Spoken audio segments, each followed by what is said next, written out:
Hello all, welcome to Plus 2 Biology. Myself Lakshmi and today's topic is biological classification. In biological classification we are going to study about Protista kingdom.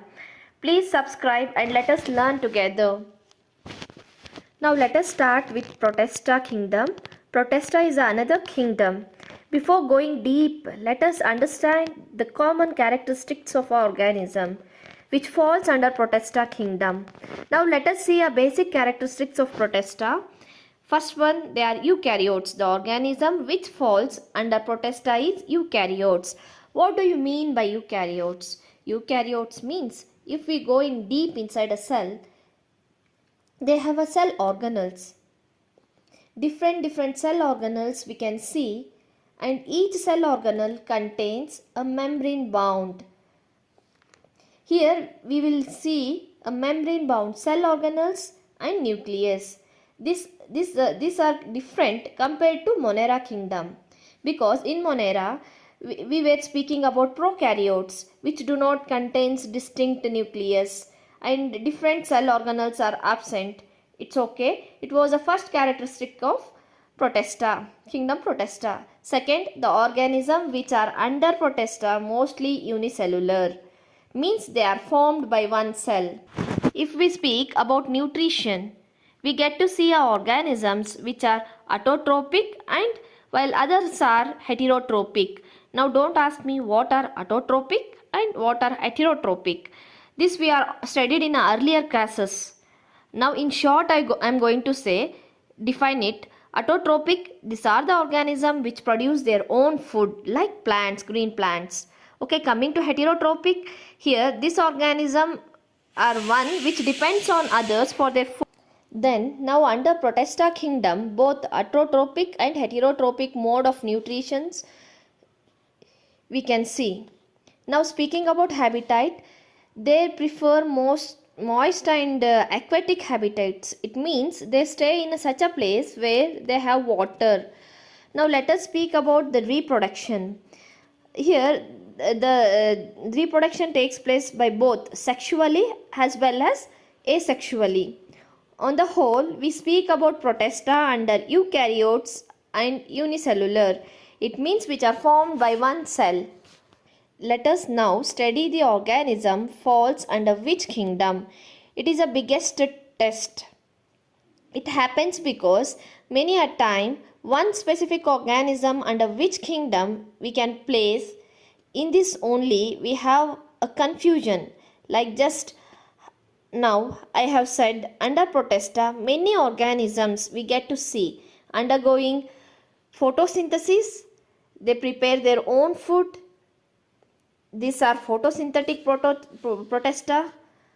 It may be for some biologists, some organisms are photosynthetic Protistas, but for some other biologists, for them it is a plant because it undergoes photosynthesis. Like this we get confused many a times.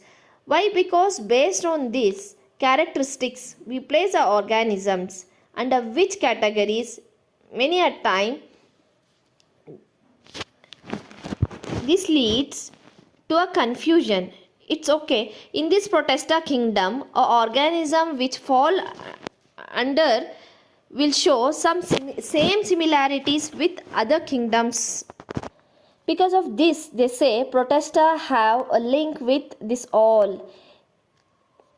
These Protistas have more similarities with plants. Some Protistas have similarities with animals, and also few are showing similarities with fungi. We call them as a plant like Protista, animal like Protista, and fungus like Protista. Now I will take one example. Let's speak about algae. Algae are in many types like brown algae. This brown algae fall under Protista kingdom. We have spoken earlier about cyanobacteria, blue-green algae. This falls under Monera kingdom. If I speak about green algae, it falls under plant kingdom. Different algae falls under different kingdom. Now this brown algae which falls under Protista, this algae have more similarities with plants. So only these are plant-like Protistas. On other side, if I give example of Protozoa, Protozoa falls under Protista. In some times about this in detail we will speak. These protozoas are Protistas, but in this they show animals. They show more similarities with animals. Now these are called as animal-like Protistas, because now animals move from one place to another. They have that ability. Like this only Protozoa we can see movability. So we call them animal like Protista. After this will be fungus like Protista, like slime molds, water molds. In fact, mold word we have heard earlier. As we hear this word mold, immediately it comes to our mind fungus. But smile mold and water mold are not fungus, but they are fungus-like protists. Students, like this, the Protista kingdom is a unique in the sense, in this way, we see the organism have similarities with other kingdoms. In first, let us see in Protista which all group we are studying in details. There are 5 groups. We will study 5 groups in detail. Those are first Chrysophytes, second Dinoflagellates, third Protozoans, fourth Euglenoids, and last one slime molds. Now we will be studying these 5 groups in detail, but they will be asking a question like in which kingdom does Chrysophytes fall, and they may ask like which of the following fall under the Protista kingdom, right? So you all should know which groups falls under which kingdom, like kingdom Protista. Here sequence is not important, but you all should remember which all groups we study under Protista. Now let us study by one in detail, like how its structure, nutrition and examples. Coming to first one, Chrysophytes. Chryso means golden, phytes means plants. In this category, plants, golden plants we can see. We are speaking here about Protista, not about plants, but we are speaking about similarities, means plant like Protista, basically Diatomaceous and golden algae. Diatomaceous comes under Chrysophytes. Its color is golden or yellow or colorless. Here golden algae is understood, it is golden in color. It's known they are plant-like Protistas because they have similarities with plants. Let's see the structure inside them. We find a rigid cell wall. This cell wall is made up of a pectin or cellulose or a silica. This together gives a rigidity to cells. They contain chlorophyll. It is photosynthetic pigment. Chlorophyll is a photosynthetic pigment. In this many are there which performs a photosynthesis like plants. So only they are plants like Protists. Other than this, we can see pigments like xanthophylls, like carotene. Because of these two pigments, we can see golden color. Now let us speak about nutrition. These are mostly photosynthetic. They mostly prepare their own food, just like plants. They store food in the form of starch. Same like this, in this case also food will be stored in the form of oil, right? Now let us speak about Diatomaceous. It will be surprising to you all in ocean. Diatomaceous they are the chief producers of food. Diatomaceous are photosynthetic organisms. You all are understanding in ocean. They perform photosynthesis. You all know ocean is so much big and have other organism also, but diatoms are a cheap producer of food. It is not like this. All diatoms are photosynthetic. Few are chrysophytes, few are heterotrophic. They depends on other organism for food. This type of chrysophytes feed on small bacteria. Habitat: this type of organisms are mostly aquatic. It may be freshwater or marine. One more important thing is they move passively in water, they swim freely in water. That's how they stay in the water. Now coming to reproduction, mostly asexual mode of reproduction we can see, where we were speaking about chrysophytes, diatoms. We should speak about diatomaceous earth now. What is diatomaceous earth? We all may know it is related to diatoms only. As I said you all, a cell wall of diatoms is rigid, strong cell wall.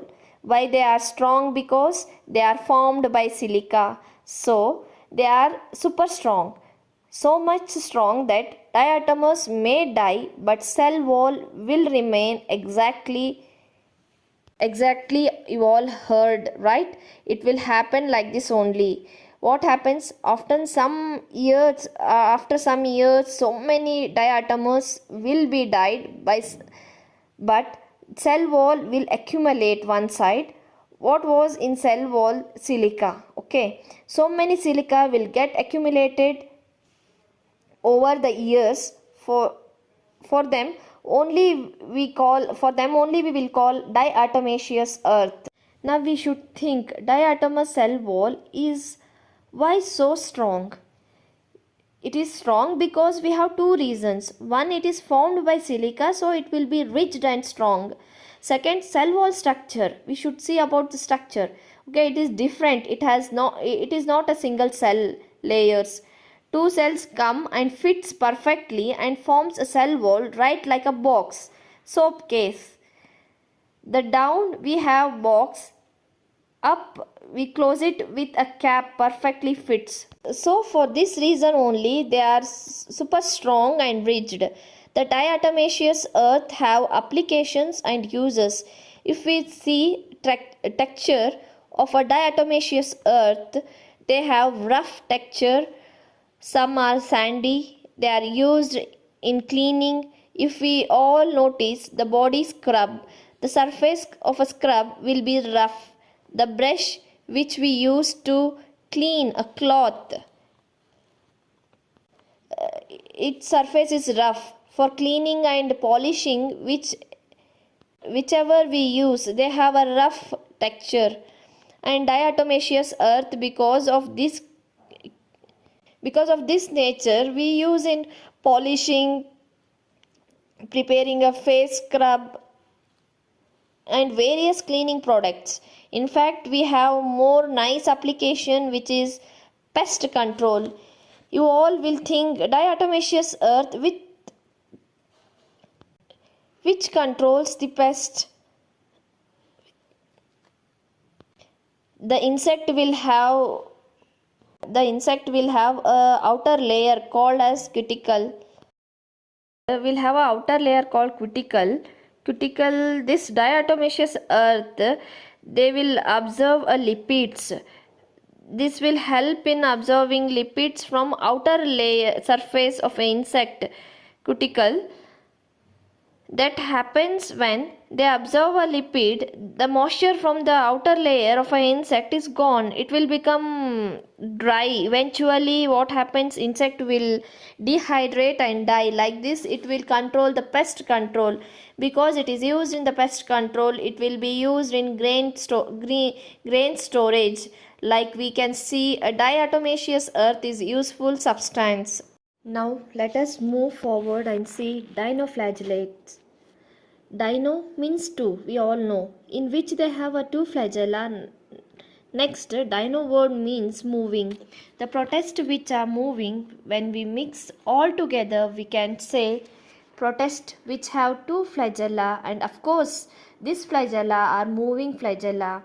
Two flagella, there one is transverse flagella and another one is a longitudinal flagella. This all is introduction of dinoflagellates. Now closely we move on and study in detail. We can first speak about the structure, which all are important. The dinoflagellates are not plants like Protista or not animal like Protista. In structure, different flagellates we can see photosynthesis, which contain chlorophyll pigment. In some we can see carotene, and in some we can see xanthophylls. Based on which pigment they contain, they will be seen in different colors also. The pigments will impart colors. If speaking about structure, one important thing is in dinoflagellates we get to see a eye spot, which is a light sensitive organelle. Like in our body, eyes are there. Eyes are light sensitive. Like this only, light sensitive organelle we can see, which we call has a eye spot. In fact, organisms like erythrobasidium, in which very small eye spot we can see. Smallest eye spot regard to structure. Now coming to habitat, they are aquatic in, it may be a freshwater or a marine. Okay, now if we speak about nutrition, how nutrition takes place, I already said some organisms prepare their own food because it contains chlorophyll. They are even photosynthetic. Some dinoflagellates are ingestion of spray, intake of food. Two categories of flagellates we get to see. Example, in picture you can see a fish. On the body of a fish you can see yellow part. These are hot spots. They are dinoflagellates whose name is Odenium. This Odenium, they are photosynthetic in nature. This will prepare their own food. In another side, look at this picture, you can see a blue color layer. Let me tell you, this layer is not a layer. This blue layer is because of dinoflagellates. Name Nectalica. This is one type of dinoflagellate whose food is fish eggs. In water, they depend on others for food. They depend on fish eggs for a food. Now coming to reproduction, mostly they are asexual mode of reproduction. We can see here, that too by means of fission. In few dinoflagellates we get to see a sexual reproduction also. Students, we are speaking about dinoflagellates. Here I will tell you about a red tide. It is an example of algae bloom. What is bloom? Flowers bloom. It will produce excessive growth of algae. In water, algae's rapid growth is there. These are not red algae. These are red dinoflagellates. It is named as a red tide. Let me also tell you, this process, a rapid growth, during this some chemicals during this process like rapid growth, there are some chemicals which are released, which are more harmful for other aquatic organisms. This red tide chemical is so harmful that death of fishes also occur. Now we have completed two groups. Now let us start with a third group, which is euglenoids. Euglenoids. These euglenoids are a mixture. Some share a characteristics of plant and some others are share a characteristics of animals.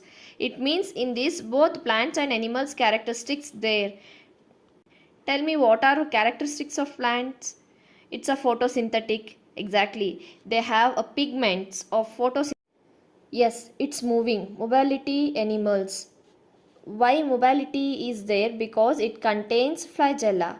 Euglenoids, we have flagella. Because of flagella it moves. In fact, more than this, one interesting thing is the whole organism shapes changes when flagella moves. So it has a special name, metaboly.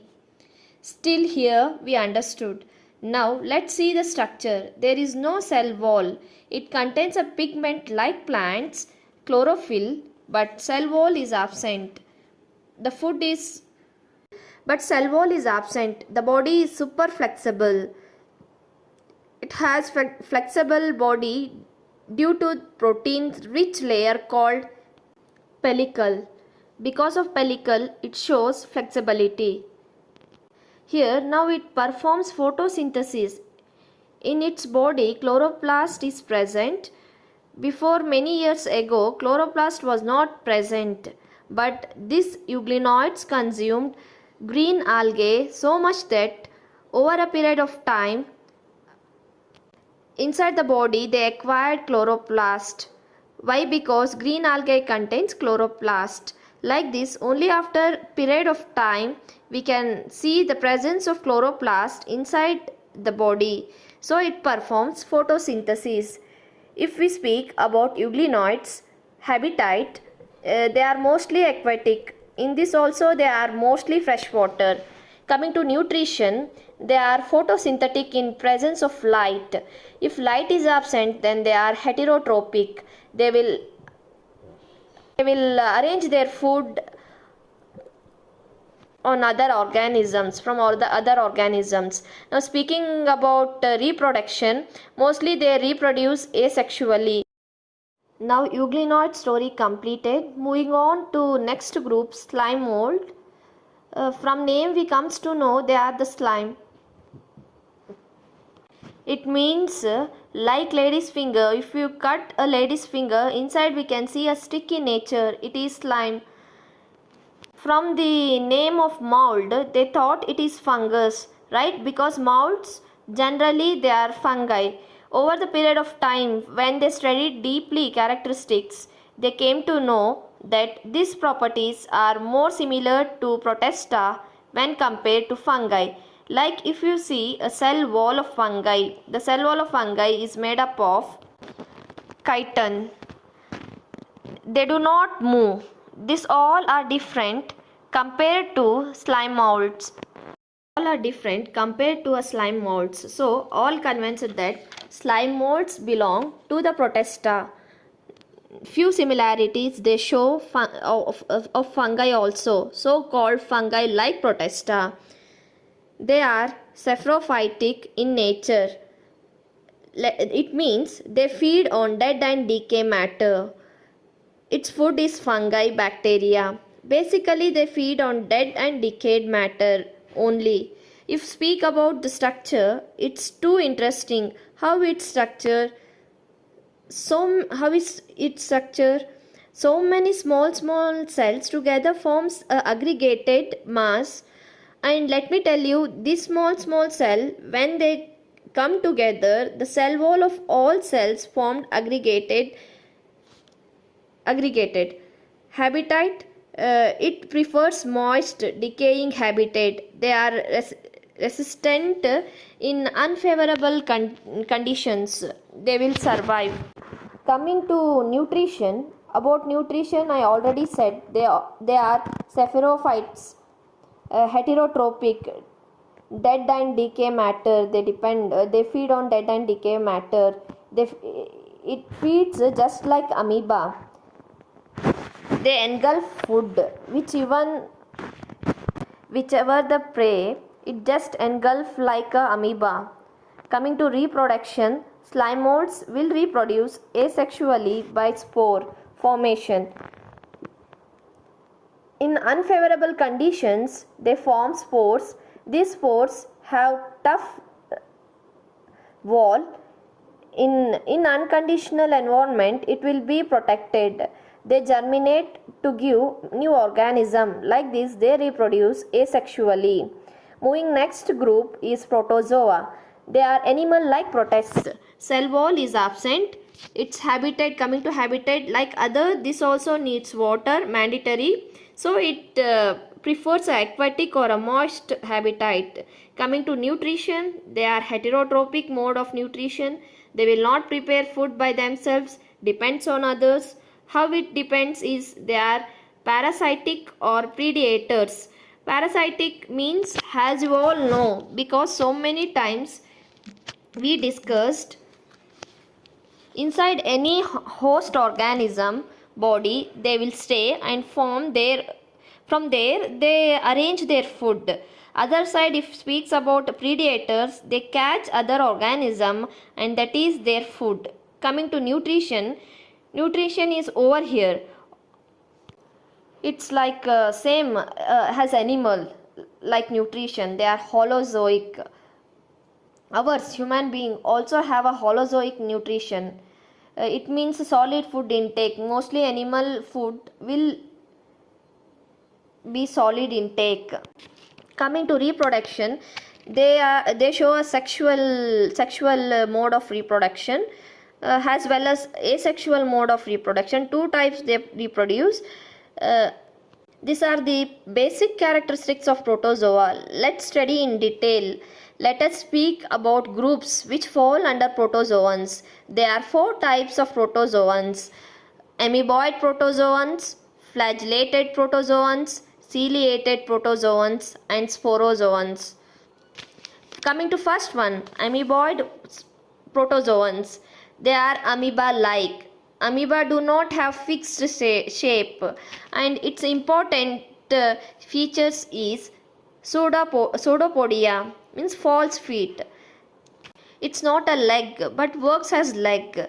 The temporary extension of cytoplasm, it helps in locomotion. This extension helps in eating food. It engulfs the prey fully. In amoeboid protozoans, it also have pseudopodia. It has some nutrition like amoeba. Predator nutrition, parasitic nutrition. Example is ant amoeba, histolytica. It is also one protozoa. It goes and settles in digestive tract. It gets nutrition from there, but it causes a infection in digestive tract. Because of this, it causes a disease called amoeboisis. Second, flagellated protozoans. Protozoans with flagella. They are a free independent living or parasitic inside the host organism. Example, trypanosoma gambiensen. Its parasite, its host is human body. It takes nutrition from human body and causes disease like sleeping sickness. Coming to third, ciliated protozoans. Protozoa with cilia. What cilia are? They are small short hair like structures. Still now we were speaking about flagella. Its tail like big structure, but cilia are more small hair like thin structure. All cilia together can perform rhythmic movements. It means this all silica coordinates together and move like performing a dance on stage. All steps will sync. Example, paramecium. Somewhere or the other we seen the structure of paramecium. If not seen, then look at now. In future, if we study biology in detail, we get to see paramecium. Outside the body, cilia is present. Cilia helps in intake of food. If we see overall structure of paramecium, it have one cavity called gullet. From gullet, food moves inside the body. Now question arises, what is gullet? It is a mouth-like cavity in ciliated protozoans that opens to the outside of the cell surface. In human, how do we eat? From oral cavity, mouth. Okay, how food reaches the mouth with the help of hands. Exactly, this work is performed by cilia in paramecium. How they do? With the help of rhythmic movement. It puts food towards gullet. So food passes easily through gullet. Cilia food intake is it plays a crucial role. Coming to fourth, the last one, sporozoans.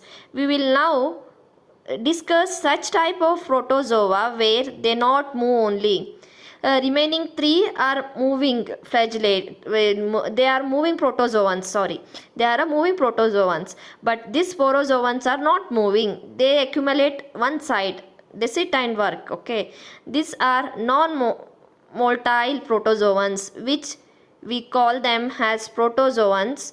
They reproduce by spore formation. Exactly, these spores with the help of wind, water like agents, they will take them to the other places.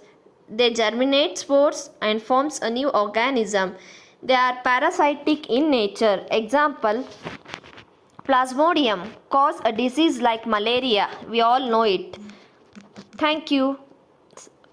Thank you for watching. Please like, subscribe +2 Biology.